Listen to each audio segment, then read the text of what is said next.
Hello प्यारे बच्चों, कैसे हैं आप लोग? उम्मीद करते होंगे एकदम आप लोग बढ़िया होंगे और मस्त होंगे और अपनी बोर्ड एग्जाम की तैयारी में जो है व्यस्त होंगे।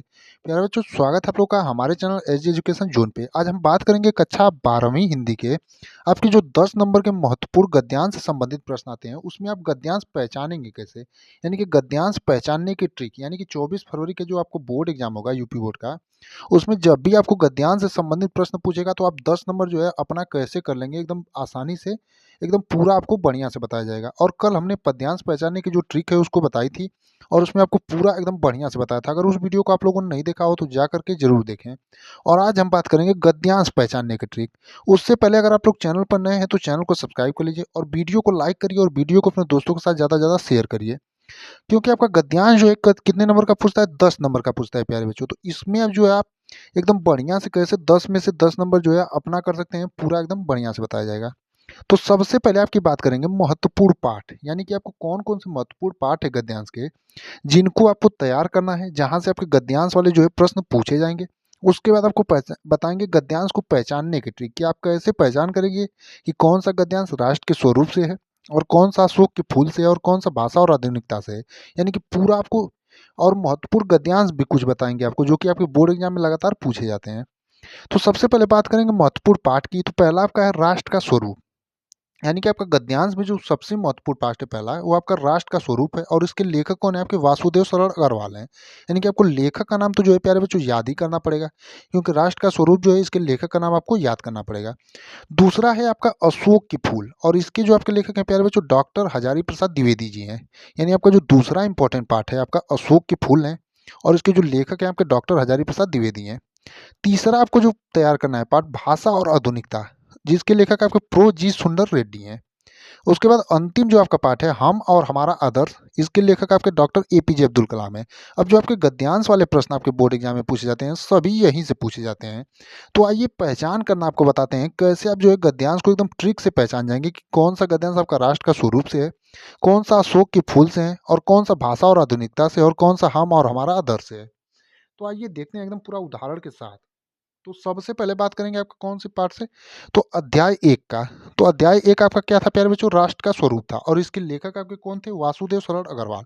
तो प्यारे बच्चों जब भी आपको राष्ट्र के स्वरूप से जो है गद्यांश आपके बोर्ड एग्जाम में देगा तो आपको कुछ शब्द ऐसे होंगे जो उसमें देखने को मिलेंगे।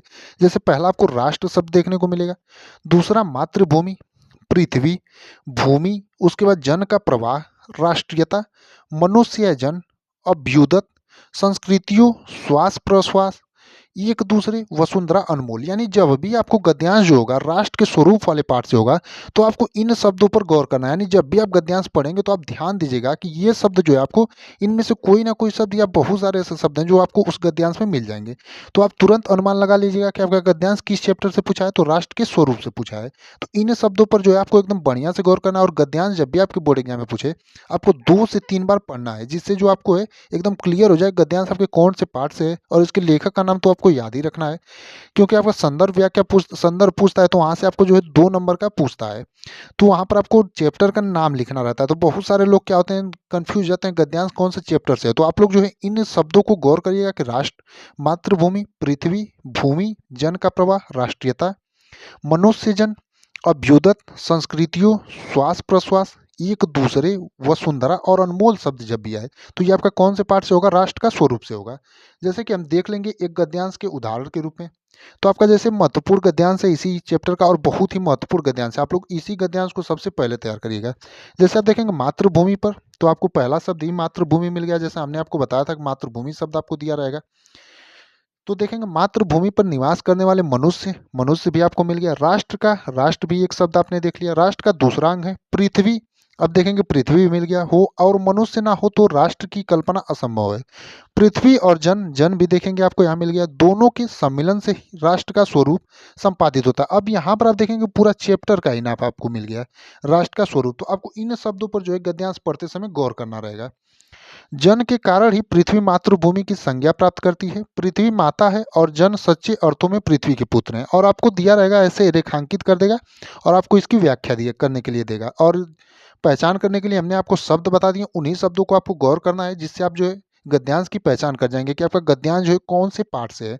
तो आपका जब भी राष्ट्र के स्वरूप से गद्यांश रहेगा तो आप उन शब्दों पर गौर करिएगा, जैसे आपका राष्ट्र हुआ, मातृभूमि हुआ, पृथ्वी हुआ, भूमि हुआ, जन का प्रवाह हुआ, राष्ट्रीयता हुआ, श्वास प्रश्वास हुआ। तो इन शब्दों पर आप लोग जो है गौर करिएगा और एकदम बढ़िया से जो है गद्यांश तैयार करिएगा। अब देखेंगे दूसरा चैप्टर आपका कौन सा था। तो दूसरा आपका था अशोक के फूल। और अशोक के फूल से जब भी आपको गद्यांश देगा प्यारे बच्चों, तो उसमें सभ्यता शब्द, धर्म चारो, मगर मन उदास होना भी बेकार है, अशोक, जीवी, जिजीविषा, विशुद्ध, संस्कृति, कालिदास, मर्यादा पुरुषोत्तम आदि जैसे शब्द आपको देखने को मिलेंगे। यानी कि आपका जब भी गद्यांश अशोक के फूल वाले चैप्टर से रहेगा तो ये जो शब्द हमने आपको बता दिए, सभ्यता, धर्म चारो, मगर मन उदास होना भी बेकार है, अशोक, जिजीविषा, विशुद्ध, संस्कृति, कालिदास, मर्यादा पुरुषोत्तम, ऐसे शब्द आपको उस गद्यांश में जरूर देखने को मिलेंगे। जैसे एक गद्यांश हम उदाहरण के तौर पर ले लेते हैं, अशोक का वृक्ष जितना भी मनोहर हो, जितना भी रहस्यमय हो। तो आप देखेंगे अशोक शब्द आ गया, मनोहर हो, जितना भी रसमय हो, जितना भी अलंकारमय हो, परंतु वह विशाल। अब विशाल भी शब्द आपका आ गया। सामंत, सभ्यता, आपका सभ्यता शब्द भी आ गया कि परिष्कृत रुचि का ही प्रतीक है, जो प्रजा के परिश्रमों पर पली हो। तो आप देखेंगे कि आपको दो तीन शब्द यहाँ पर मिल गया, जैसे अशोक मिल गया, सभ्यता मिल गया, और आपका क्या मिल गया, विशाल मिल गया, सामंत मिल गया। तो ऐसे शब्द हमने आपको बताया थे कि आपको जो है देखने को मिलेंगे। यानी जब भी आपका गद्यांश जो है अशोक के फूल वाले चैप्टर से आएगा तो ये शब्दों पर आप लोग गौर करिएगा और 2 से 3 बार जो है गद्यांश को बढ़िया से पढ़िएगा, क्योंकि 10 नंबर का आपका सवाल रहता है। तो 10 नंबर के लिए आप 2 से 3 मिनट तो पढ़ ही सकते हैं। 2 से 3 मिनट अगर आप पढ़ते हैं तो आपको पता चल जाएगा गद्यांश कौन से पार्ट से है। और इससे आपको ये भी पता चल जाता है 2 से 3 मिनट पढ़ने पर कि उसमें जो आपके आंसर क्वेश्चन दिए रहते हैं उसको भी आप लोग जो है एकदम आराम से कर जाएंगे। अब तीसरा यानी कि भाषा और आधुनिकता से जब भी गद्यांश आपको पूछेगा तो आपको इन सभी शब्दों पर गौर करने की जरूरत है। जब भी आपको भाषा और आधुनिकता से गद्यांश देगा, आपको परिवर्तनशील और गतिशील शब्द, परंपरागत, सांस्कृतिक हलचलों, भाषा स्वयं संस्कृति का एक रमणीयता और नित्य नूतनता, काम चलाऊ, माध्यम, व्यावहारिकता, नवीनीकरण, सिर्फ कुछ पंडितों। तो ये ऐसे शब्द जो है आपको देखने को मिलेंगे जब भी आपका गद्यांश जो है प्यारे बच्चों भाषा और आधुनिकता वाले शब्द से मिलेगा। तो आप लोग जब भी गद्यांश को पढ़िएगा, अगर आपको ऐसे शब्द देखने को मिले, परिवर्तनशील और गतिशील, परंपरागत, सांस्कृतिक हलचलों, भाषा स्वयं संस्कृति का एक रमणीयता और नृत्य नूतनता, काम चलाऊ, माध्यम, व्यवहारिकता और नवीनीकरण, सिर्फ कुछ पंडितों, अगर ऐसे शब्द आपको देखने को मिले तो आप तुरंत समझाइएगा कि भाषा और आधुनिकता वाले पार्ट से आपका गद्यांश। यानी जब भी आपको गद्यांश पढ़ते समय ये वाले शब्द सभी मिले तो आप एकदम तुरंत समझ जाइएगा कि आपका गद्यांश किस पार्ट से है, भाषा और आधुनिकता से है। और इसके लेखक कौन है, तो आपको लेखक तो याद ही करना पड़ेगा, प्रो जी सुंदर रेड्डी जी हैं। तो उम्मीद करते हैं आपको एकदम बढ़िया से समझ में आ रहा होगा, क्योंकि हम पूरे एग्जाम्पल के साथ आपको दिखा रहे हैं। तो आप एकदम बढ़िया से समझ रहे होंगे कि आप गद्यांश कैसे एकदम आसानी से अपने बोर्ड एग्जाम में जो है पहचान जाएंगे। अब देखेंगे अपना अगला यानी चौथा और अंतिम, क्योंकि 4 ही चैप्टर से आपके महत्वपूर्ण गद्यांश जो है पूछे जाते हैं आपके बोर्ड एग्जाम में। तो हम और हमारा आदर्श, और इसके लेखक कौन है, डॉक्टर एपीजे अब्दुल कलाम। तो हम और हमारा आदर्श वाले पार्ट से जब भी आपका गद्यांश पूछा जाएगा प्यारे बच्चों, तो इसमें आकांक्षाओं के अनुरूप पीढ़ी दर पीढ़ी समृद्धि और अध्यात्म आजादी, महर्षि अरविंद ने कहा, रामेश्वरम, महत्वाकांक्षा, दृष्टिकोण से सरमन, विकसित देशों, ज्ञानवान नागरिक, ऐतिहासिक तत्व, हम भी ऊर्जांश हैं। तो जब भी आपको हम और हमारा आदर्श वाले चैप्टर से गद्यांश पूछेगा तो ऐसे शब्द आपको देखने को मिलेंगे, जैसे आकांक्षाओं के अनुरूप पीढ़ी दर पीढ़ी समृद्धि और अध्यात्म आजादी, महर्षि अरविंद ने कहा, रामेश्वरम, महत्वाकांक्षा, दृष्टिकोण से सरमन, विकसित देशों, ज्ञानवान नागरिक, ऐतिहासिक तत्व, हम भी ऊर्जा के अंश हैं। तो प्यारे बच्चों जब भी आपको ऐसे शब्द देखने को मिले गद्यांश पढ़ते समय तो आप लोग तुरंत समझ जाइएगा कि वो गद्यांश किस पार्ट से है, तो हम और हमारा आदर्श है। और इसके लेखक कौन है, डॉक्टर एपीजे अब्दुल कलाम है।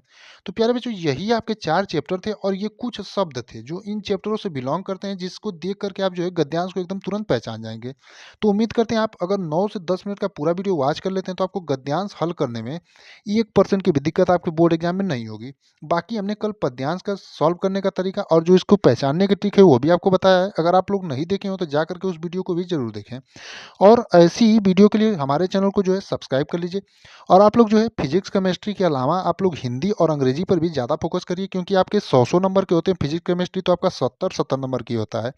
तो आप लोग जो है ये आपकी मार्क्स ज़्यादा लाने में जो है हिंदी, अंग्रेजी ज़्यादा मदद करते हैं। तो इन सभी चीज़ों पर भी आप लोग ज़्यादा गौर करिए और आप लोग जो है अपनी बोर्ड एग्ज़ाम की तैयारी में बढ़िया से लगे रहिए और आपको जिस भी टॉपिक में और जिस भी सब्जेक्ट में दिक्कत हो, आप लोग कमेंट में हमें ज़रूर बताइए। हम आपके जो है हर तरीके से हर संभव मदद करेंगे, जिससे आप लोग अपनी बोर्ड एग्ज़ाम की तैयारी में एकदम बढ़िया से लगे रहिए और चैनल को सब्सक्राइब कर लीजिए, ताकि आगे आने वाली हर वीडियो का नोटिफ़िकेशन आप तक सबसे पहले पहुँचे और अपनी बोर्ड एग्ज़ाम में मस्त तरीके से लगे रहिए।